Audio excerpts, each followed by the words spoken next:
Hi hello ನಮಸ್ಕಾರ, ನಾನು ನಿಮ್ಮ ಮಿತ್ರ ಮಹೇಶ್. ನೀವು ನೋಡ್ತಿದ್ದೀರಾ ಸವೀನಪ್ಪ ಮಹೇಶ್ ಯೂಟ್ಯೂಬ್ ಚಾನಲ್ನ. ಫ್ರೆಂಡ್ಸ್, ಇವತ್ತು Big Boss season 12 episode number 47. ಈ ಒಂದು ಎಪಿಸೋಡ್ ಬಗ್ಗೆ ಒಂದಿಷ್ಟು ಮಾಹಿತಿ, ಒಂದಿಷ್ಟು ಅನಲೈಸ್, ಒಂದಿಷ್ಟು ಇನ್ಫಾರ್ಮೇಷನ್ ಕೊಡ್ತಾ ಇದ್ದೀನಿ. ಅದಕ್ಕೆ ಮುನ್ನ ಯಾರೆಲ್ಲ ಚಾನಲ್ ಸಬ್ಸ್ಕ್ರೈಬ್ ಮಾಡಿದ ವಿಡಿಯೋ ನೋಡ್ತಿದ್ರು ಅವರೆಲ್ಲರೂ ಚಾನಲ್ ಸಬ್ಸ್ಕ್ರೈಬ್ ಮಾಡಿ. ಇನ್ನೇ ಕಡ ಬನ್ನಿ ಫ್ರೆಂಡ್ಸ್, ವಿಡಿಯೋ ಸ್ಟಾರ್ಟ್ ಮಾಡೋಣ. ಎಪಿಸೋಡ್ ಸ್ಟಾರ್ಟ್ ಆಗ್ತಾ ಇದ್ದಂಗೆ ರಘು ಅವ್ರನ್ನ ಮನವೊಲಿಸ್ತಾ ಇದ್ದಾರೆ. ಕ್ಯಾಪ್ಟನ್ಶಿಪ್ನ ಬಿಟ್ಕೊಡಿ ನೀವು, ಇಲ್ಲ ಬಿಟ್ಕೊಡಿ ನೀವು ಅಂತೇಳಿ.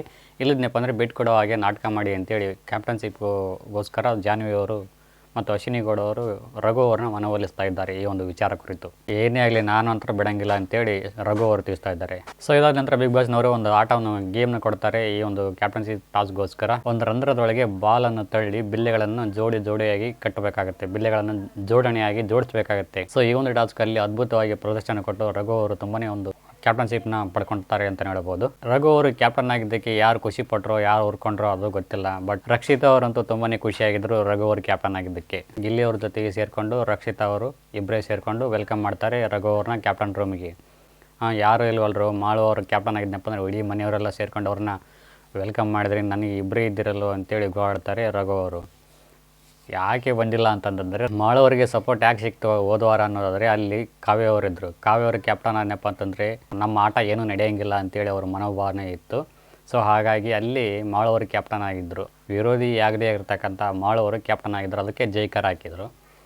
ಮಾಳವರು ಅವರಿಗೆ ಗುಣ ಇಟ್ಟ ನಾಮಿನೇಷನ್ ಪ್ರಕ್ರಿಯೆಯಲ್ಲಿ. ಇವಾಗ ಬಾ ಅಂದರೆ ಯಾರು ಬರ್ತಾರೆ ನಿಮಗೆ. ಸೊ ಇದಾದ ನಂತರ ಸ್ಪಂದನ ಅವರು ಮತ್ತು ಕಾವ್ಯ ಅವರು ಇಬ್ಬರು ಕುಂತ್ಕೊಂಡು ರಕ್ಷಿತಾ ಅವ್ರ ಬಗ್ಗೆ ಮಾತಾಡ್ತಾ ಇರ್ತಾರೆ. ರಕ್ಷಿತಾ ಅವರು ಏನು ಈ ಒಂದು ಮನೆಯಲ್ಲಿ ಏನು ಮಾಡ್ತಾನೆ ಇಲ್ಲ, ಸ್ಟ್ರಾಟಜಿ ಇಲ್ಲ, ಹೇಗೆ ಕಾಣ್ತಾನೂ ಇಲ್ಲ ಅಂತೇಳಿ ಒಂದಿಷ್ಟು ವಿಚಾರಗಳನ್ನು ತಿಳಿಸ್ತಾ ಇರ್ತಾರೆ ಕಾವ್ಯ ಅವರಿಗೆ ಸ್ಪಂದನ ಅವರು. ಈ ಅಮ್ಮನ ಬಗ್ಗೆ ಊರವರೆಲ್ಲ ಮಾತಾಡ್ತಾ ಇದ್ದಾರೆ. ಈ ಅಮ್ಮ ಏನು ಕಿತ್ತು ಗುಡ್ಡೆ ಹಾಕಿದ್ದಾಳೆ ಅಂತೇಳಿ ಬಿಗ್ ಬಾಸ್ ಮನೆಯಲ್ಲಿ ಇದ್ದಾಳೋ ಏನೋ ಗೊತ್ತಿಲ್ಲ ಅಂತೇಳಿ ಒಬ್ಬೊಬ್ಬರು ಒಂದೊಂದು ಕಡೆ ಒಂದೊಂದು ರೀತಿಯಲ್ಲಿ ಇವ್ರನ್ನ ಟೀಕೆ ಮಾಡ್ತಾ ಇದ್ದಾರೆ. ಈ ಅಮ್ಮನ ಬೇಗ ಮನೆಗೆ ಕಳಿಸ್ರು ಅಂತೇಳಿ. ಈ ಅಮ್ಮ ಮನೆಯಲ್ಲಿ ಏನೂ ಮಾಡ್ತಾ ಇಲ್ಲ, ಈ ಅಮ್ಮನ ಮನೆಯಲ್ಲಿ ಯಾಕಾದರೂ ಇಟ್ಕೊಂಡಿದ್ರು ಕಲರ್ಸ್ ಕನ್ನಡದವರು ಅನ್ನೋ ವಿಚಾರ ಕುರಿತು ಸಹ ಮಾತು ಬರ್ತಾ ಇವೆ. ಈ ಅಮ್ಮನಿಗೋಸ್ಕರ ದೊಡ್ಡ ಯುದ್ಧನೇ ಆಗೋಯ್ತು ಮೊನ್ನೆ. ಈ ಒಂದು ವಿಷಯ ಸ್ಪಂದನವರಿಗೆ ಗೊತ್ತಿದೆಯೋ ಅಥವಾ ಗೊತ್ತಿಲ್ಲೋ ಅದು ನಮ್ಗೆ ಗೊತ್ತಿಲ್ಲ. ಏನು ಇವ್ರು ಹೇಳ್ತಾರೆ ರಕ್ಷಿತ್ ಅವರು ಏನೂ ಮಾಡಿಲ್ಲ ಅಂತೇಳಿ. ಅಮ್ಮ ತಾಯಿ, ಇಡೀ ಒಂದು ಟೀಮು ಇವ್ರ ಮೇಲೆ ಡಿಪೆಂಡ್ ಆಗುತ್ತೆ, ನಿನ್ನ ಡಿಸಿಷನ್ ಹೇಳಮ್ಮ ತಾಯಿ ಸಾಕು ಅನ್ನೋ ರೇಂಜಿಗೆ ಕಾಟ ಕೊಟ್ಟಿದ್ದಾರೆ ರಕ್ಷಿತ್ ಅವರು. ಮೊನ್ನೆ ಇವರು ತಗೊಂಡಿರೋ ನಿರ್ಧಾರದ ಬಗ್ಗೆ ನಿಮಗೆ ಏನಾದರೂ ಗೊತ್ತಾ? ಇದ್ರ ಬಗ್ಗೆ ಸಾಮಾಜಿಕ ಜಾಲತಾಣಗಳಲ್ಲಿ ಹೆವಿ ಚರ್ಚೆ ಆಗ್ತಾ ಇದೆ.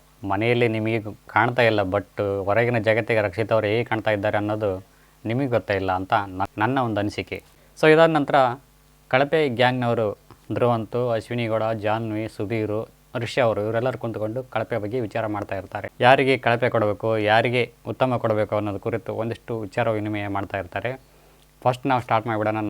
ನಾವು ಸ್ಟಾರ್ಟ್ ಮಾಡಿದ್ನಪ್ಪ ಅಂದರೆ ಕೆಲವೊಬ್ಬರು ಮನಸ್ಥಿತಿಗೆ ಬದಲಾವಣೆ ಆಗೋ ಸಾಧ್ಯತೆ ಇರ್ತೈತಿ. ಹಾಗಾಗಿ ಒಬ್ಬರನ್ನ ಟಾರ್ಗೆಟ್ ಮಾಡೋಣ ಅಂತೇಳಿ ಒಂದು ಚರ್ಚೆ ಮಾಡ್ತಾರೆ. ಈ ಕಳಪೆ ಮತ್ತು ಉತ್ತಮ ಕುರಿತು ಗ್ರೂಪಿಸಮ್ ಮಾಡಿಕೊಂಡು ಕಳಪೆ ಕೊಡೋದು, ಉತ್ತಮ ಕೊಡೋದು, ಈ ಒಂದು ವಿಷಯ ಆಲ್ಮೋಸ್ಟ್ ಆಗಿ ಆಲ್ರೆಡಿ ಸುದೀಪ್ ಸರ್ ಅವರಿಗೆ ಗಮನಕ್ಕೆ ಬಂದಿತ್ತು. ಆದ್ರೂ ಈ ಒಂದು ವಿಷಯನ ಹಾಗೆ ತಿಳಿಸ್ಬಿಟ್ರಿ ಇವರು. ಆವತ್ತೇ ಹಿಂಗೆಲ್ಲ ಮಾಡಬಾರ್ದು, ಈ ರೀತಿ ಮಾಡಿದ್ನಪ್ಪ ಅಂತ ತಪ್ಪಾಗುತ್ತೆ, ಈ ಒಂದು ರೂಲ್ಸು ಬಿಗ್ ಬಾಸ್ ಮನೆಯಲ್ಲಿ ಇಲ್ಲ ಅಂತೇಳಿ ಅವತ್ತೇ ಒಂದು ಮಾತು ಹೇಳ್ಬಿಡಿದ್ನಪ್ಪ ಅಂದರೆ ತಿದ್ಕೊಂಡ್ಬಿಟ್ಟಿರೋರು. ಬಟ್ ಸುದೀಪ್ ಸರ್ ಅವರು ಹಾಗೆ ಮಾಡಲಿಲ್ಲ. ಯಾಕೆ ಅಂತ ಗೊತ್ತೂ ಇಲ್ಲ. ಈ ಥರ ಗ್ರೂಪಿಸಮ್ ಮಾಡಿಕೊಂಡು ಒಬ್ಬರನ್ನ ಟಾರ್ಗೆಟ್ ಮಾಡಿ ಕಳಪೆ ಇಲ್ಲದೆ ಇರತಕ್ಕಂಥ ವ್ಯಕ್ತಿಗೆ ಕಳಪೆ ಕೊಡೋದು, ಉತ್ತಮ ಇಲ್ಲದೆ ಇರತಕ್ಕಂಥ ವ್ಯಕ್ತಿಗೆ ಉತ್ತಮ ಕೊಡೋದು, ಇದು ಟಾರ್ಗೆಟ್ ಆಗಿ ಮನೆಯಲ್ಲಿ ಕಾಣ್ಬರ್ತಾ ಇದೆ.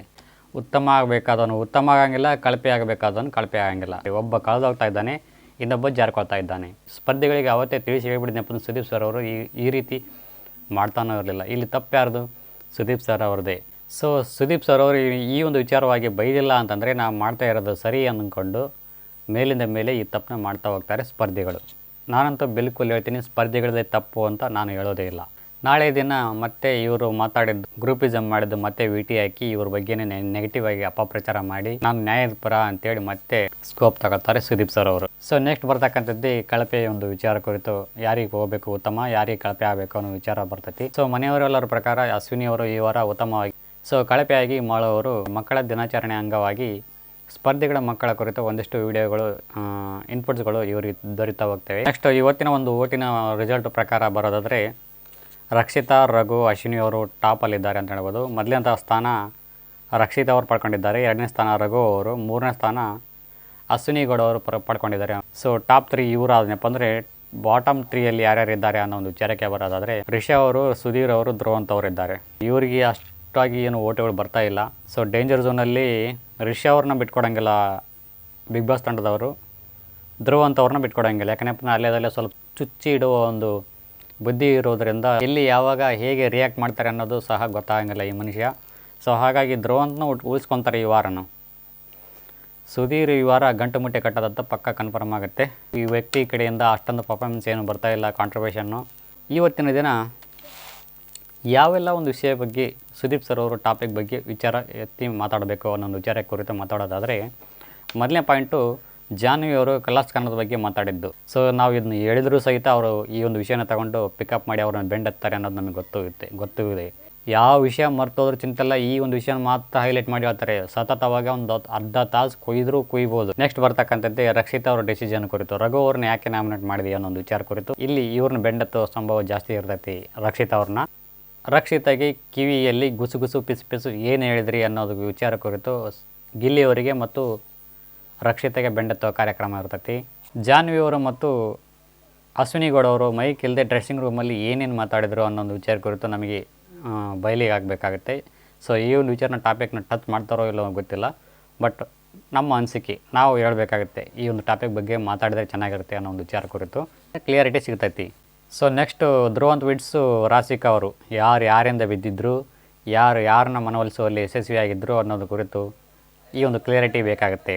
ಸೊ ಇವಿಷ್ಟು ವಿಚಾರಗಳನ್ನು ಟಚ್ ಮಾಡಿದ್ರೆ ಸಾಕು, ನಮಗೆ ಸ್ವಲ್ಪ ಸಮಾಧಾನ ಆಗುತ್ತೆ ಅಂತ ನಾನು ವಿಚಾರಕ್ಕೆ ಬರ್ಬೋದು. ಎಷ್ಟೋ ವಿಷಯಗಳಿದ್ದಾವೆ, ಅವೆಲ್ಲ ಟಚ್ಚು ಮಾಡೋಂಗಿಲ್ಲ ಸುದೀಪ್ ಸರ್ ಅವರು.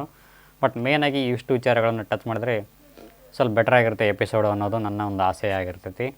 ಸೊ ಗೈಸ್, ಇದಾಗಿತ್ತು ಇವತ್ತಿನ ವಿಡಿಯೋ ಇಷ್ಟ ಆಗಿದೆ ಲೈಕ್ ಮಾಡಿ, ಕಮೆಂಟ್ ಮಾಡಿ, ಶೇರ್ ಮಾಡಿ ಅಂತ ಹೇಳ್ತಾ thank you for watching. Thank you, bye.